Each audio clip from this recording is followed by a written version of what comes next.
principle, I don't like Americans. So it's a first problem. And I think as some of my films, I hate less than others. So to me, probably I have, let's say, 7 or 8 films of different periods that I like. I don't say I like more, I hate less, it's much better.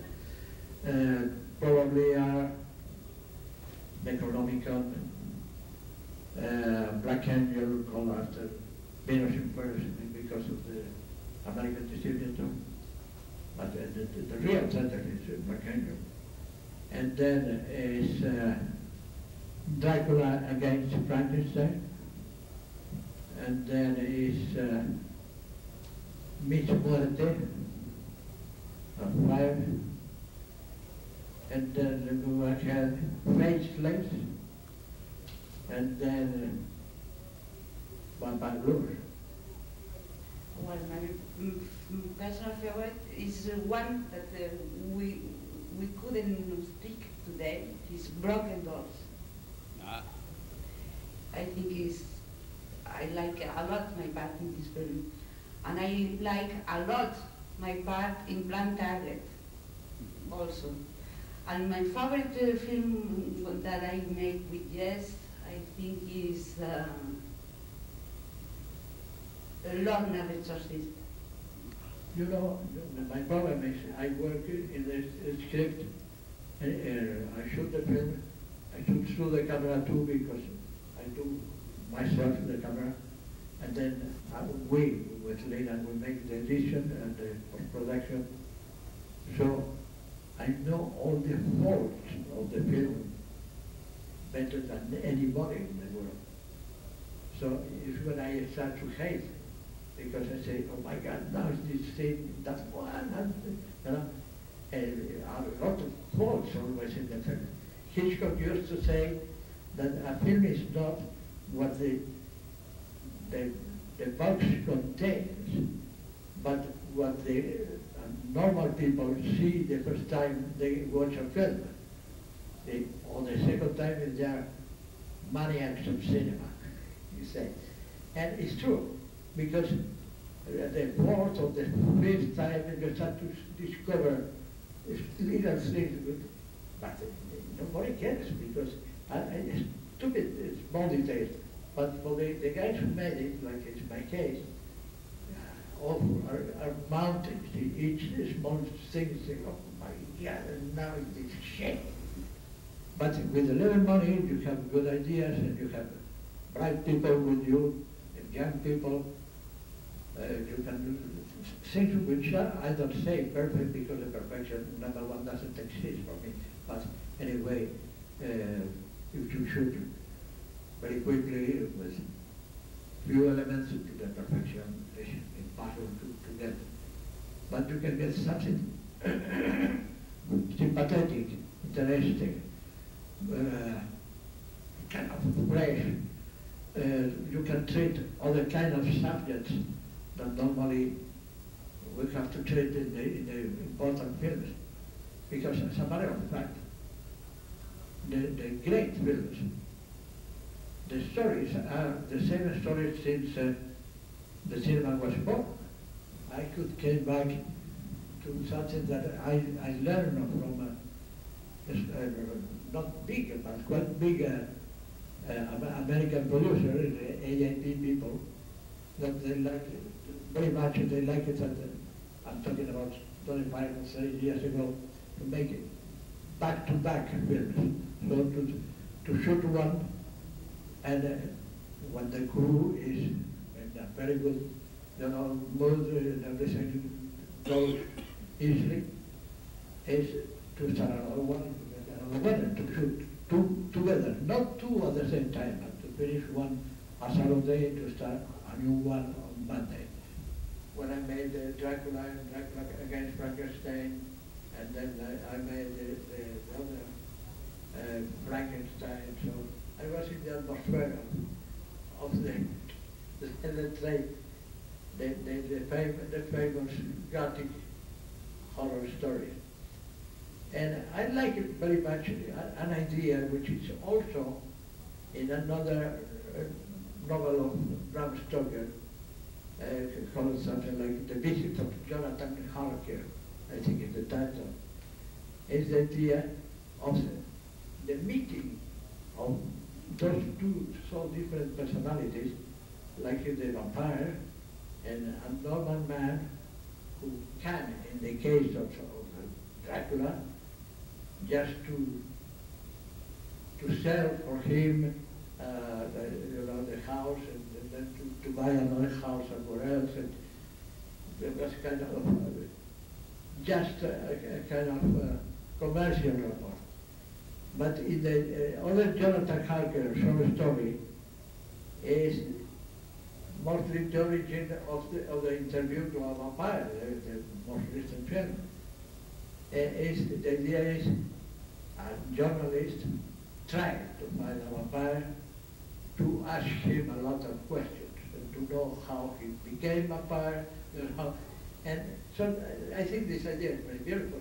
And I decided to do something that way, and the idea to have a female vampire is because the latest film I saw at that period was the Bride of Dracula, which I loved. And then it was the Dracula's daughter, the Hammer films. I decided to take this kind of Dracula's daughter or Dracula's wife or whatever, to give a nice face to the vampire. Because one of the things then a lot of people did, but I think a vampire has not to be nasty like that, no? Has to be a normal person, maybe beautiful, maybe attractive, maybe. And so, as I had Soledad Miranda working with me, I decided to make it with her. This is the origin of the and in that moment, I had finished my contract with AIP, with Commonwealth United here. I went to Germany to work in Berlin with Arthur Brauner, SSA. And I proposed to him as the first film together. And he immediately said yes, even without reading the story, nothing. Said, very good idea, of course. I was working for a long time with Orson Welles. And I made the direction of the second unit in Times at Midnight with him and the Treasure Island too. And we were very good friends. And he told me once that, listen, we must change the stories of the film. And the proof of it is the two latest films he made was not a development, the conventional development of the stories of the, was another thing, completely another thing, kind of much more clever, much more, yet at the same time much more funny, because he said one of the dramas when you want to make a good film, it's supposed to be boring, because if it is not a little bit boring, it's not a good film. And he was right. And he wanted to do other things, other material. And he made this F for Fate, which is a very special film, it's a wonderful film for me. It cost a lot of money. And then the dream of her life, of his life was Don Quixote, but not Don Quixote explained in the book 2,000 pages long, but just to explain, to develop those two personages, which are Don Quixote and Sancho, and to give them the life that they got in the book, which was never shown in the cinema, because in the cinema Don Quixote is a kind of all stupid, with a very, very positive and nasty system. And as a matter of fact, in the book, is what also made the contrast of the two characters is super funny, super beautiful, and brilliant, and not at all boring. So he made that film. I had the honor to edit the film because Orson died, letting the material without any kind of post-production or edition. And so it gave me the way to follow, to try to do something which is not a normal development of the story. This idea, I'm always very clear with Gavin. I told him, and he wanted to do it too. So we made, I think, the first film we made in that way was Marikuki, which is not at all a linear story. And then the four more films we made together are more and more in this new way, more and more abstract, more and more, giving impressions, atmosphere, beautiful sequences, and not at all, the story in that moment he discovered that she went to bed with her best friend. No, it's a world of atmosphere and music. Klaus Kinski was a very good friend of mine because we made 6 films together. And he got a very nasty reputation that he was very difficult and he was always, even, hated the face of the directors. But it's, I don't know if it was true with some directors. But with me, we were very good friends and we understood each other from the beginning. We never got difficulties because he didn't want to shoot or no. He was very funny, very sympathetic, and it was a pleasure to work with him. So when I decided to make this Jack the Ripper, I asked him if he wanted to do it. He said yes, before to know how much his salary was, And it is very good because he was not at all the kind of actor who doesn't mean about money. No.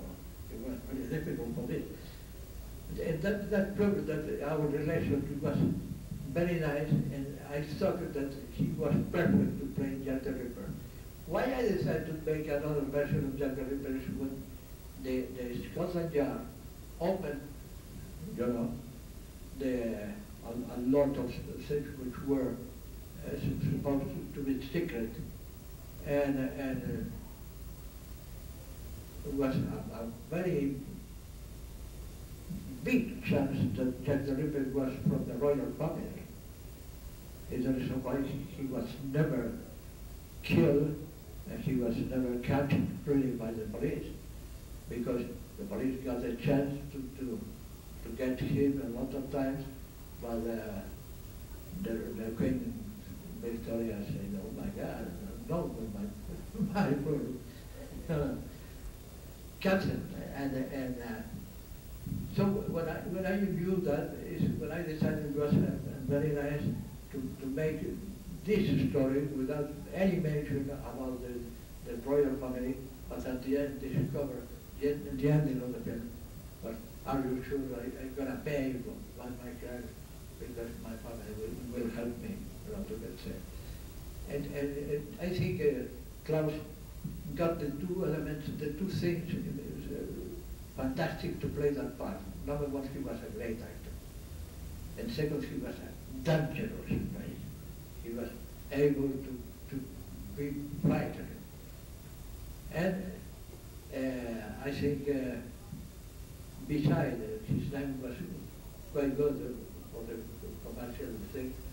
So it's why we made it. This was the latest film we made together, because after that he went to the United States and he was in San Francisco when he died. He was a rich man, but very alone and quite desperate. The last news I got from him was saying also, "Hello, Jess, if you want, I go back to Spain to shoot with you." Well, it's the last thing I got from him. It's a film that I shot a long time ago, and was never finished. I shot completely the film, I made the edition, but at the end were a lot of problems also with the censorship of that period, because it was the most difficult censorship of film. It was always a kind of disaster. And my idea now was a little bit following the idea of what he wanted to shoot the Magnificent Andersons. Again, the second part, because all the actors were alive, and 20 years after, he could shoot it without makeup. Because if you remember the Magnificent Andersons after 2 periods, one is 20 years later, the second. And he wanted to do it, but he never arrived to get the money together to do it. But he was very unhappy because I thought it was a fantastic idea. 20 years later to shoot with the same actors, with the same cast, exactly the same dialogues and everything, but with the people really older, 20 years older. And so following this idea, I decided if I can to shoot the Red Castle with what happened with the people of the Red Castle 20 years later. It's 3 or 4 years of my life, because we made 3 different versions, and the film was first forbidden, then accepted, then allowed, and then just for, special audiences and all of that. And it was a kind of very normal film, and the censorship in France sent the film to the X-rated films, which were the death of a film, because it was not a porno film, so for the porno audience it was a very poor and bad film. And for the normal audiences, they don't go to the cinemas to rent things. So, now to see it again, it's like I said before. I see all the faults of the film. But anyway, I think it's one of the films where Lina is more beautiful. Other actors and actresses out of me, I'm not talking about myself, which were very good in the film.